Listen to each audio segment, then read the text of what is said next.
All right, so we're going to immediately transition into the next panel, which was actually I'm going to put this out real fast.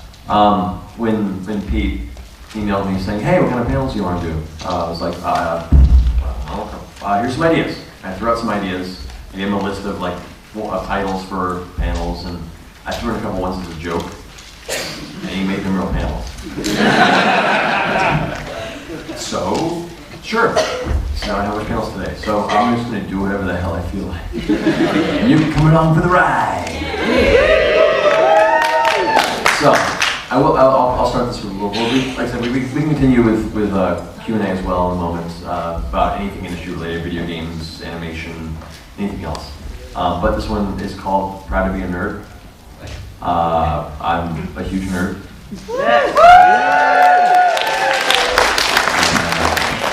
I grew up watching cartoons of all sorts, Warner Brothers, Disney, Japanese anime.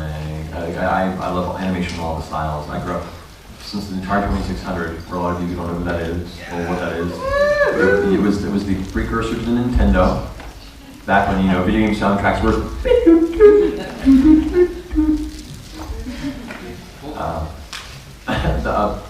that was ping pong. I've been playing games my whole life, hardcore gamer. I had a period of time when I was in middle school where my weekly job was, as soon as I got to Friday and school ended, I'd go to Blockbuster Video, rent an RPG for my SNES, and try and beat it by Sunday. And I was pretty successful for the most part. I went through the whole Lufia series, I went through the Breath of Fire series, I went through the Final Fantasy series, I went through the Legend of Mana series, the Star Ocean series. All these RPGs over time I just coasted through. My last tally was somewhere in 65 RPGs that I've beaten. I'm sure people around there's gonna be like, well, I beat 105. I'm like, good for you. I've been busy. But I'm a hardcore gaming nerd. But when I say gaming nerd, that means both video game and tabletop. I've been playing Dungeons and Dragons since 2nd edition advanced, which I don't care what you say. 2nd edition was broken. Really? Like 18,100 strength? Really? How did everybody suddenly magically get 18,100 strength? Right. Anyway, 2nd edition was awful. 3rd edition was great. 2.5 was better. And I know there'll be haters in here. I love Pathfinder 2.5. I love 4th edition as well. No, understand. Here's the thing. 4th edition fixes a lot of the problems I've had with previous editions. One, the fact that mages run out of magic, which is bullshit. If you're some grand arcane wizard who lives in a tower and you've been training for 30 years in the arcane arts, and you're like, magic missile. That's dumb. And also, you shouldn't clean yourself. Limitations on prestidigitation or ghost sound or mage hand. Are you fucking kidding me? No, you don't walk over and pick up that book. You're a wizard.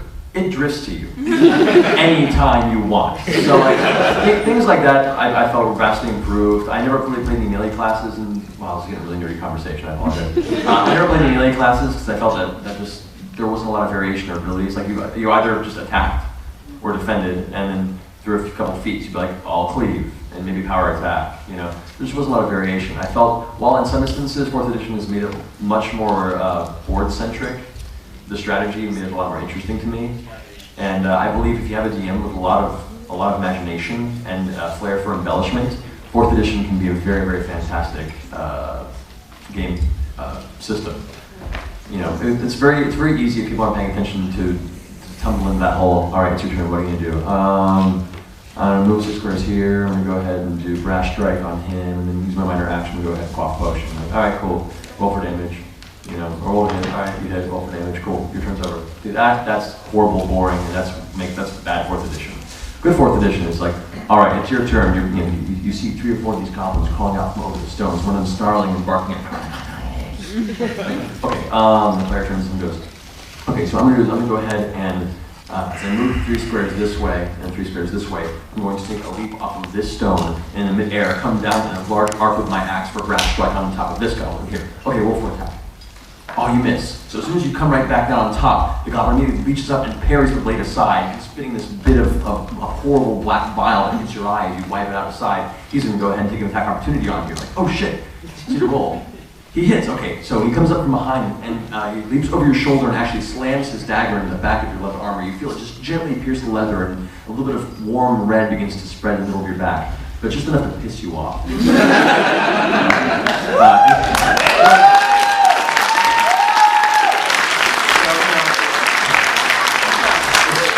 The same system, you know, but two different ways of playing it. So yeah, the 4th edition, I will say, takes a lot more effort to make it like that, but it fixes a lot of the problems that I felt limited a lot of the gameplay elements previously, and I'm a fan of both. But right now, I've been running a 4th edition, I've been co-DMing a 4th edition game with another voice actor named Zach Hanks. For those of you who play Call of Duty, you may know him as Macmillan. He's also, he's done a bunch of stuff, he's in Clone Wars.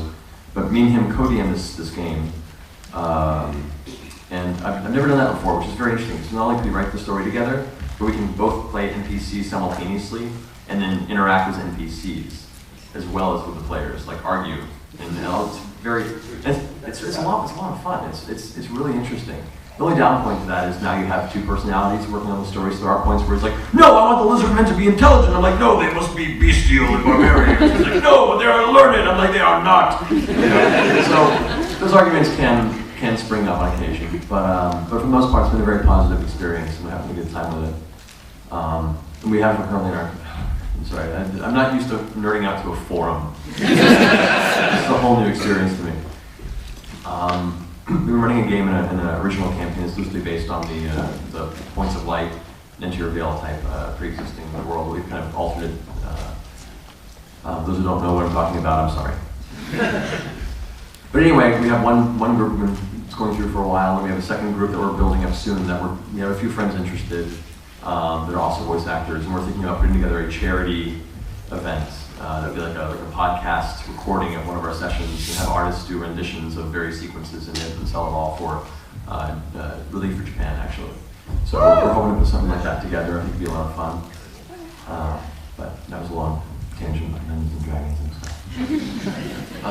But it's good. And actually, what's really interesting, and this I'm loving, is it's becoming more and more acceptable for people to express their geek. Like for instance, Zach, the guy I'm doing this campaign with, the way he found out, I'm sitting in my agency about a year and a half ago, and I'm waiting to go into our audition, and he walks in, we've met a few times, and like he's a really awesome guy, and I'm a fan of his work. And he comes and sits down on the couch across from me in the waiting room at my agency, and he goes, "Hey Matt, how's your Christmas?" "Oh, it's good. Had a good time. How about you?" "That was pretty good." "I looked at your Facebook. You're into some pretty nerdy shit." And of course, we're immediately defensive. I'm like, "Yeah." He's like, "What, like video games that obviously like, what, like Dungeons and Dragons?" I'm like, "Yeah." He's like, "Oh, okay, I thought so. All right, so what?"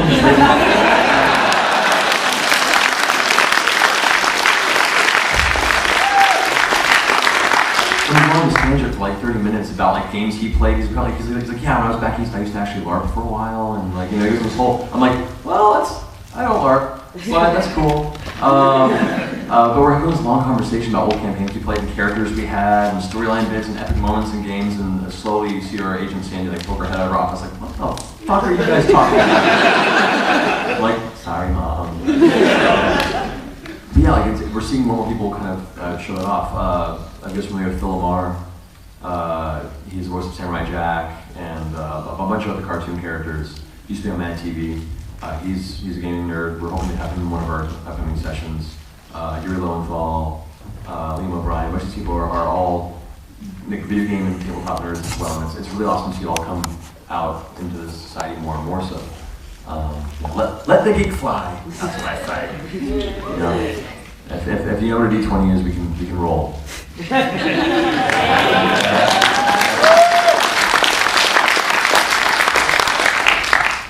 I think honestly one of the grandest moments for geek culture was when Stephen Colbert goes on his Lord of the Rings rants. Those who aren't aware, Steve Colbert is a huge Lord of the Rings nerd. I'm talking like has a mental encyclopedia of the Silmarillion. Yeah, I know, we've all tried to read that. And I finished it out of spite. But yeah, it was one of those things where I remember, I think it was him and James Franco. They had James Franco on as a guest.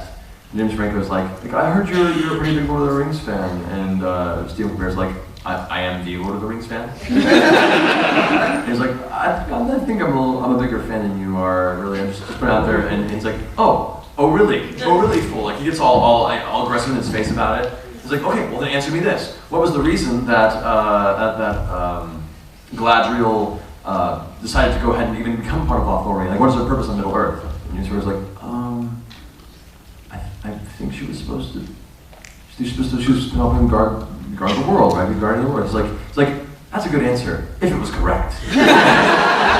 Actually, she's one of the guardians of helping keep the Cimmerals in their check. This whole long tangent into it. It was great. He was talking about what about sort of the whole thing about the Cimmerals and the whole thing with Baron Luthien, and he goes on this whole extensive rant and just watching James Franco slowly curl away. It was just like, it almost looked like the whole scene was like Bilbo Baggins, It was getting larger, it was getting darker, it was amazing. In that moment, I was just like, yes, it's happening. We can do this now. We can walk outside. Well, we don't actually go outside because sunlight hurts. But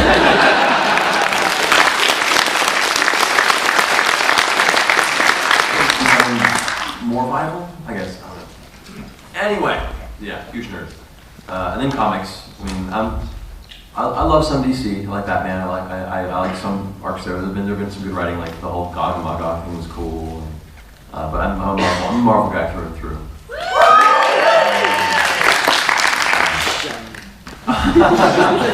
Why? Does your Superman have a personality?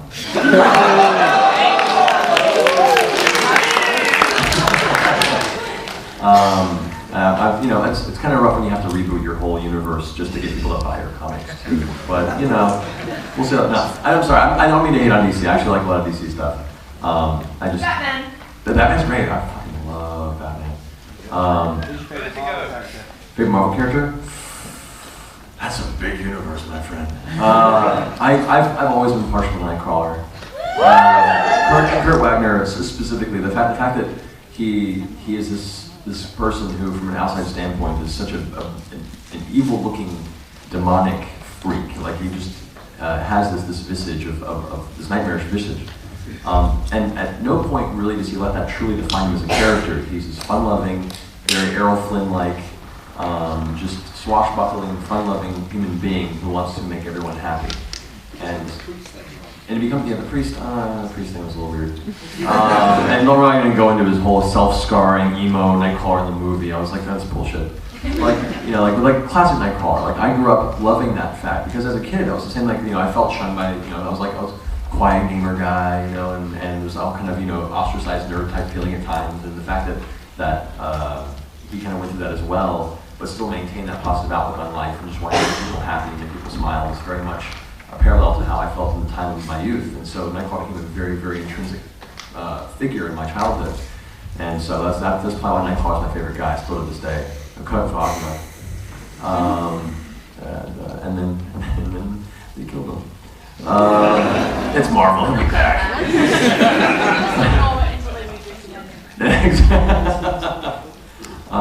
But yeah, so that's my favorite guy. There's some good characters though.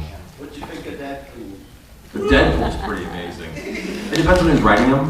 I appreciate the fact that the reason Deadpool's good is because writers were trying to spite Rob Liefeld. Who, by the way, okay, no, I have a story. This past Comic-Con, I got dragged by the producers of Thundercats to the WB party. It was like a list only, rooftop of the Hard Rock Cafe. Didn't know what to expect. Get up there, it's an open bar. They have awesome go-go dancers wearing only body paint. And I go over to the bar, get a drink, turn around, start talking to the producers. The Japanese head of Studio 4 Degree C comes over, and she's had a lot of red wine, is grinding on me. It was really funny. But I'm having drinks with the cast of Fringe, with the cast of Lost, with Rob Corddry and Ken Marino, and it was just a really, really crazy experience. And I was like, this is they know I don't belong, right? They're gonna throw me out in a second. They're like, you're a geek kid, out! but I was just having fun, and then so I meet this guy later on. His name is Lenny, and I'm like, "That's what do you do?" He's like, "Actually, I'm the talent coordinator for DC Comics." I'm like, "Really?" He's like, "Yeah. Who do you want to meet?" I was like, "I don't know, like Rob Liefeld." "Hey, Rob, come over here." So he walks over, was like, "Hey, what's going on?" We talked for a little bit, and I tried so hard not to make a pouch joke. I tried so hard, but then I had to, because I did. And I was like, wow, less patches than I imagined, or less pouches than I imagined. And he's like, "Oh, this is my Sunday off. You should see my actual belt." I was like, "Touche, Mr. Liefeld. Touche." And then he found, and it was one of those weird moments where this is a guy that I grew up watching his, or reading his comics and seeing his Levi's commercial and being like, "Okay, you're a douche." But you were at a time the highest paid comic artist in the industry, and even though I don't agree with a lot of your art signs, there are a lot of elements of the comics industry that he pioneered. And in many ways, he brought comics into the mainstream in the 90s, him and Jim Lee both. And so, I had to respect that. But then here's him turning around going and saying, "Wait, you have Thundercats? My kids love Thundercats. Can I get a picture with you?" This is weird. And so then he wanders off, and I'm like, "Wow, thanks." And he's like, "Who else?" I'm like, "Man, at this rate, what else? Why not? Jim Lee? Hey, Jim." And then Jim Lee comes over with his beautiful wife, who's 4 feet taller than him, and she's like 3 months pregnant, so got like pat her belly, and little Jim. It was a very, very surreal thing, and once again, we all eventually got in a conversation about tabletop gaming with Jim Lee, because apparently everyone does it, they just don't know if it's okay to talk about it. Let's keep that in mind. But don't try and openly engage people on that, because some people might just think you're the devil. In Texas. But yeah, anyway, I probably had a point to that conversation. There's going to be a lot of that today, you'll have to bear with me. Deadpool, yes, Deadpool, there you go. No, but Rob Liefeld created Deadpool, the character. Eventually it just looked ridiculous, patches everywhere, and he was just a hard-ass assassin. You're like, "Oh, that's cool, we need more of that in comics." And so people that Rob Liefeld had pissed off in the industry then took the Deadpool character and fractured him to try and spite Rob Liefeld, and in doing so, made one of the best characters in the Marvel Universe. Which then led to one of the best fighting game characters from Marvel vs. Capcom 3. Matt Mercer! Oh yeah, you got it. The fact that he breaks the fourth wall in his super is incredible, and it's voiced by Nolan North. I mean, how else can you go wrong? That's incredible. So yeah, Deadpool is pretty amazing.